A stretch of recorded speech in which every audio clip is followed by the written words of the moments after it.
इस वीडियो के बाद आप ऑब्जेक्ट को क्रिएट कर पाएंगे using new object and a function constructor.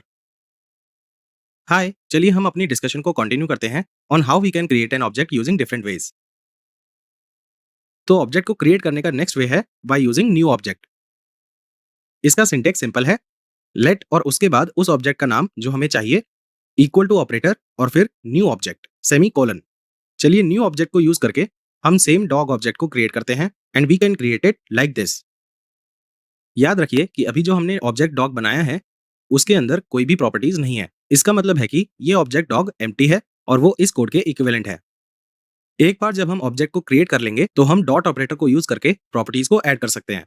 जैसा कि आप देख सकते हैं, जिस तरह से हम प्रॉपर्टीज को डिफाइन कर रहे हैं इसे हम ऑलरेडी देख चुके हैं और ये काफी सिंपल है। तो अगर हमें कॉन्सेप्ट और लॉजिक समझ आ जाएगा तो जेएस में ऑब्जेक्ट को समझना काफी ईजी हो जाएगा। नेक्स्ट हमारे पास ऑब्जेक्ट को क्रिएट करने का तीसरा तरीका है और उसमें हम फंक्शन कंस्ट्रक्टर को यूज करते हैं। हम फंक्शन कंस्ट्रक्टर को as a normal function define कर सकते हैं जिसकी जॉब ऑब्जेक्ट को क्रिएट करना है। चलिए इस कोड की हेल्प से समझते हैं। यहाँ पर हमारे पास बहुत सारे ऑब्जेक्ट्स हैं पर वो एक दूसरे से सिमिलर हैं, जिसका मतलब है कि हमारे पास 3 कार ऑब्जेक्ट्स हैं विद अप्रोप्रिएट डिटेल्स। इन सारे ऑब्जेक्ट्स में कुछ चीजें कॉमन है। फर्स्ट, हर ऑब्जेक्ट कार के बारे में बता रहा है। नेक्स्ट, हर ऑब्जेक्ट की 3 कॉमन प्रॉपर्टीज हैं, मेक, मॉडल और ईयर।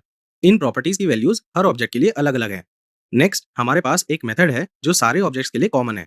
तो हम कह सकते हैं कि जब भी एक कार ऑब्जेक्ट क्रिएट होता है ये 3 प्रॉपर्टीज उसमें डिस्प्ले मेथड के साथ होनी चाहिए और उसके लिए हम फंक्शन कंस्ट्रक्टर को यूज करते हैं। चलिए इसे अच्छे से समझने के लिए कोड को और सिंप्लीफाई करते हैं। हम पहली लाइन से शुरू करेंगे जहां हमारे पास एक फंक्शन है नेम्ड कार जो 3 आर्ग्यूमेंट्स को ले रहा है, मेक, मॉडल और ईयर।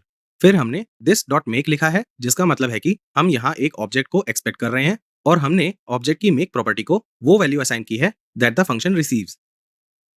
सिमिलरली हमारे पास दिस डॉट मॉडल और दिस डॉट ईयर है जहां पर हम ऑब्जेक्ट को एक्सपेक्ट कर रहे हैं। Now here are 2 questions that might come to your mind out of curiosity. पहला, ये ऑब्जेक्ट कहां से आ रहा है और इस कोड में ये दिस ऑब्जेक्ट क्या है जिसे हम रेफर कर रहे हैं। इन क्वेश्चंस के आंसर्स जानने के लिए हमें पहले ये समझना होगा कि हम इस फंक्शन को कॉल कैसे करते हैं। जब हम 3 आर्ग्यूमेंट्स को पास करके इस फंक्शन को कॉल करते हैं तो ये फंक्शन कॉल होगा और इन तीनों आर्ग्यूमेंट्स को रिस्पेक्टिव वैल्यूज मिलेंगी। पर जब ये कोड दिस को एनकाउंटर करेगा ये एरर थ्रो करेगा क्योंकि यहाँ कोई ऑब्जेक्ट नहीं है। अब इस एरर का सॉल्यूशन है कि हम इस फंक्शन को न्यू कीवर्ड यूज करके कॉल करें। ये तीनों आर्ग्यूमेंट्स को रिस्पेक्टिव वैल्यूज असाइन कर देगा जिसका मतलब है कि make will be Hyundai, model होगा i20 और ईयर होगा 2014। अगर आप नोटिस करें तो हमने इस फंक्शन को न्यू कीवर्ड यूज करके कॉल किया है। This creates a new object. तो हमारे कोड में जब वो दिस कीवर्ड को एनकाउंटर करेगा तो ये अब न्यू ऑब्जेक्ट को रेफर करेगा और हम इस न्यू ऑब्जेक्ट की मेक प्रॉपर्टी को इनिशियलाइज कर रहे हैं with the value we are passing जो है Hyundai। ये सेम मॉडल और ईयर प्रॉपर्टी के लिए भी अप्लाई होगा। और एक बार जब ऑब्जेक्ट क्रिएट हो जाएगा फिर सेम तरीके को यूज करके हम डॉट ऑपरेटर की हेल्प से प्रॉपर्टीज और मेथड्स को एक्सेस कर सकते हैं। Things now really become simple. If we want to create a new object हम इसे बस कोड की एक लाइन में कर सकते हैं क्योंकि यहाँ पर फंक्शन कंस्ट्रक्टर है लाइक दिस। इस कोड को देखकर हम कह सकते हैं कि कार 1, कार 2 और कार 3 ऑब्जेक्ट्स हैं जिनका टाइप कार है।